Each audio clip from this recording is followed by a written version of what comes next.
छंदों के ज्ञान को प्राप्त करने के लिए आगे हमें वर्ण का अध्ययन करना पड़ता है। छंद का वर्ण व्याकरण के वर्ण, जो छंद का वर्ण है व्याकरण के वर्ण से बिल्कुल अलग है। यहाँ केवल स्वर या स्वर युक्त व्यंजन को ही वर्ण माना जाता है।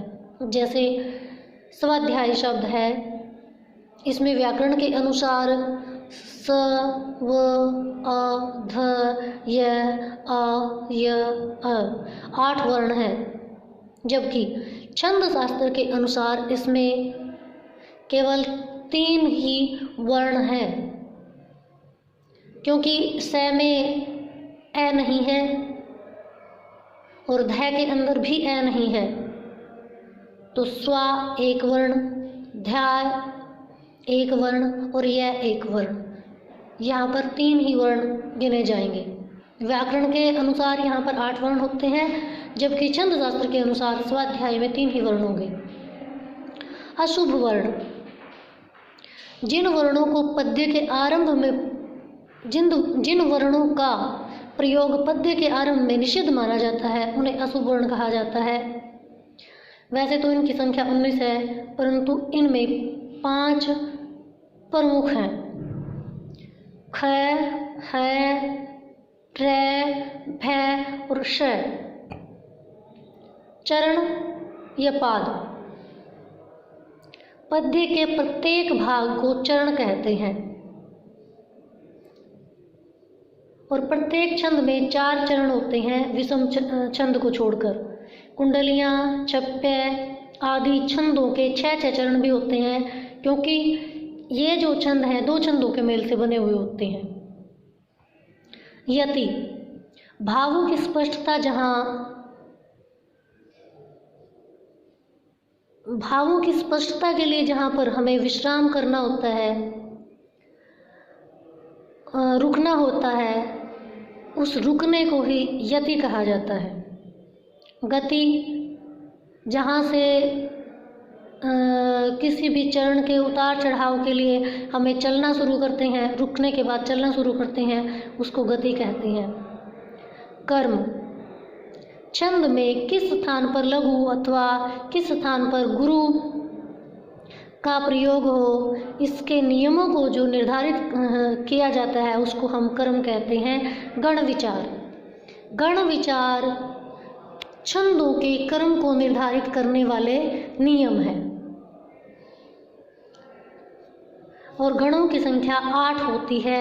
गणों को जानने का एक सरल सा सूत्र है यमाता राज भान सलगा। इसके हिसाब से हम गणों में मात्राओं का अंदाज़ा लगा सकते हैं कि किस गण में कितनी मात्राएं होंगी। सबसे पहले यह है, यमाता है तो यह से यगण हो गया। पहला वर्ण ले लेते हैं इस यमाता राज भान सलगा का। इसका पहला यह लिया और इसको लिख दिया हमने यगण। अब इसके लक्षण हैं, पहले यमाता तक चलो, यह लघु है यानी उसमें हर्ष स्वर है, माँ दीर्घ स्वर है और ता भी दीर्घ स्वर है, इसलिए यगण में आदि लघु होगा, बाकी दोनों गुरु होंगे। और इसका उदाहरण है यशोदा। यशोदा का भी पहला वर्ण यह लघु है, ओ की मात्रा और फिर द में आ की मात्रा, तो पीछे दोनों वाले गुरु हैं। और इसका चिन्ह है पहले पाई फिर एस।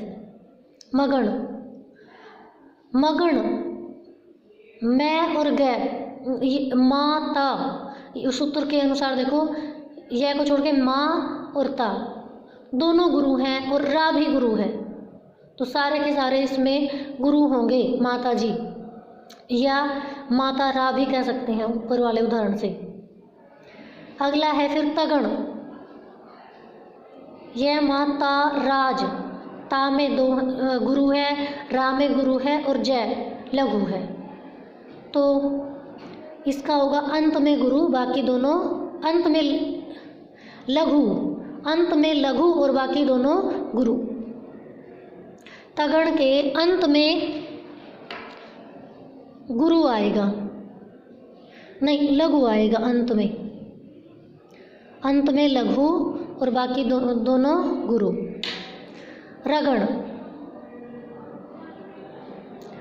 रगण राज भा, आगे और पीछे, आगे और पीछे इसके दोनों तरफ गुरु होंगे, बीच में लघु होगा, मध्य लघु। जीवनी, ये इसका दूसरा उदाहरण है। फिर आगे आएगा जगण, जगण के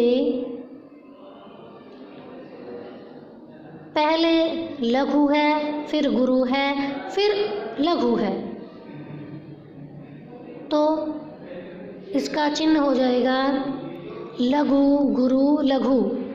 भगण के बाद फिर आएगा, जगण के बाद भगण, भगण का भा यानी गुरु और दोनों के दोनों फिर आगे नंस में लघु, पहला गुरु बाकी दोनों लघु। फिर आएगा नगण, नगण के तीनों ही लघु होते हैं, न स ल, तीनों लघु होंगे। उसके बाद आता है अंत में सगण, सगण के पहले दोनों लघु होते हैं और अंत वाला गुरु होता है। इस प्रकार से 8 के 8 गणों में वर्णों की जो संख्या है, मात्राओं की संख्या है, निम्न चिन्हों के अनुसार होती है।